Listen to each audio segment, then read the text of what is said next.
कि परिवार में कोई एक जनप्रतिनिधि के तौर पे हो, अपनी योग्यता के आधार पे आगे बढ़ता है, पर संगठन में एक ही जिले में एक ही स्थान पे एक ही परिवार के सदस्य को स्थान नहीं मिलता। मैं हसमुख जी का धन्यवाद देना चाहता हूं कि आप आगे और दायित्व में पार्टी में अच्छा काम करेंगे तो आएंगे।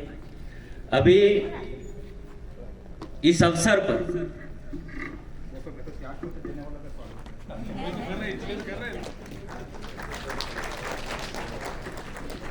क्योंकि उस मंडल में और भी कार्यकर्ता हैं और उन कार्यकर्ताओं को अवसर मिलेगा, वो कार्यकर्ता भी काम करेगा।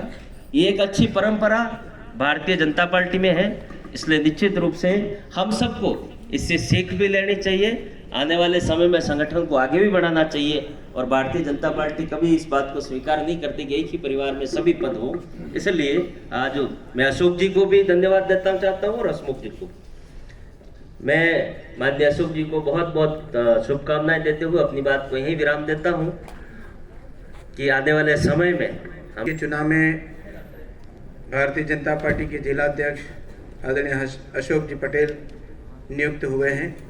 ऐसे शुभ अवसर पर हमारे बीच में प्रदेश के महामंत्री श्रवण सिंह जी उपस्थित। इस कार्यक्रम में आदरणीय महाराज साहब, हमारे बीच में उपस्थित उदयपुर सांसद रावत जी, हमारे बीच में उपस्थित उदयपुर जिला के अध्यक्ष गजपाल सिंह जी, सूर्या जी जिला प्रमुख जी, सभापति जी कलाश्वर जी, हरीश जी पाटीदार पूर्व जिलाध्यक्ष जी, भाई सुशील जी कटारा उपस्थित। इस कार्यक्रम में प्रभारी जी पुरोहित जी को संभालेंगे, ऐसा मैं इस अवसर पर कहना चाहता हूँ। बहुत बहुत धन्यवाद। परम सम्मान्य मन्नालाल जी रावत साहब पधारे, नवनियुक्त जिलाध्यक्ष को आशीर्वाद और सभा को संबोधित करें। परम सम्मान्य मन्नालाल जी रावत। इस सभा में सभापति माननीय अशोक जी, मंचासीन राज्यसभा के पूर्व सांसद साहब, लोकसभा के पूर्व सांसद साहब, सभी वरिष्ठ कार्यकर्ता बंधु, नेतागण और आप सभी पधारे हुए कार्यकर्ता बंधु, माता बहनों, युवा साथियों, विषय सारा आपके सामने आ चुका है। मुझे लगता है ये जो दौर चल रहा है ये श्रेय लेने का दौर है, लेकिन इस श्रेय में प्रेम बहुत जरूरी है। प्रेम भाव सद्भावना के साथ में तेजी से आगे बढ़े, काम करें। राष्ट्रीय नेतृत्व का मार्गदर्शन है कि हमें छोटी छोटी बातों पर रिफॉर्म करना है, और रिफॉर्म तो बात हो जाती है लेकिन उसको परफॉर्म करना है, हमें काम करना है। और इस तरह से तेजी से काम करते हुए, 3 गुना तेजी से काम करते हुए पूरी व्यवस्था को बदलना है, ट्रांसफॉर्म करना है।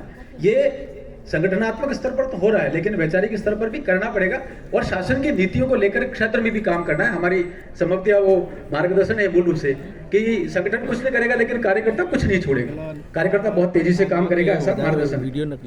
वो ताकत जो है वो जीतने वाली ताकत होगी, तब जाके मजा आएगा। और वही बात जो इसी मंच से कोई 6 महीने पहले मैंने कही थी कि गजब थैंक यू, तो गजब थैंक यू इस वाली बात आप सभी को याद है कि गजब हो थैंक यू। तो अब ये जो नया इकोसिस्टम है इसको समझना, ये अकेला कोई व्यक्ति नहीं है, ये इकोसिस्टम है। इसकी जड़ें पता नहीं कहाँ, किसी एक को रोकते हैं तो दूसरा प्रकट हो जाता है, दूसरे को रोकते हैं तीसरा प्रकट हो जाता है, सोशल मीडिया पे पता नहीं कौन। और जितने धुरंधर थे अभी तक माने जाते थे वो सारे गायब हैं, और नए नए बच्चों के हाथ में काम पकड़ा दिया, मोबाइल पकड़ा दिए और संसाधन पकड़ा दिए, मोटरसाइकिल पकड़ा दिए। मोटरसाइकिल का बता रहे हैं कि उसका पेट्रोल खत्म होने वाला है, खत्म हो रहा है। इस कारण वो गाड़ियों को रोक रहे, तोड़फोड़ कर रहे हैं, चाकूबाजी कर रहे हैं और शीशे तोड़ के पत्थरबाज बनने की तरफ जा रहे हैं, क्योंकि वो उनकी आवश्यकता पूरी नहीं हो रही है। इसलिए मतलब ये है कि ये पूरा इकोसिस्टम अब ध्वस्त होने जा रहा है, ये हमें सबको विश्वास रखना है। अब माननीय मुख्यमंत्री जी एक दिन 84 और सलूम्बर के चुनाव के समीक्षा के दौरान कह रहे हैं कि हमें एक बात याद रखनी है कि हमें जीतने का जो मार्जिन है बड़ा रख के फिर काम शुरू करेंगे तो मुझे लगता है ये काम बहुत तेजी से होगा। हम आज की तारीख में अभी मैं सलूम्बर की एक बैठक लेके आया हूँ, जिला कलेक्टर ने वहाँ सभी जिलाधिकारियों को जोड़ा था। पार्टी की बैठक है लेकिन पार्टी के कार्यकर्ताओं के लिए बहुत महत्वपूर्ण संदेश है। हम इस क्षेत्र के लिए अनुसूचित क्षेत्र ऐसा एक काम में लेते हैं, टीएसपी भी बोलते हैं, और बाकी सारी आदिवासी क्षेत्र सारे शब्द काम में आते हैं। माने गाँव में आ चुका है 2 अक्टूबर 2024 को ये योजना क्रियान्वित की गई। प्रधानमंत्री जी ने बिहार से इसको लॉन्च कर दिया, लागू कर दिया। हमारे यहाँ क्या हुआ, धरती आबा नाम से अभी प्रशासन में हलचल नहीं है। उदयपुर और सलूम्बर के विचार में आपके सामने रख रहा हूँ, 4 बजे यहाँ की बैठक है, वो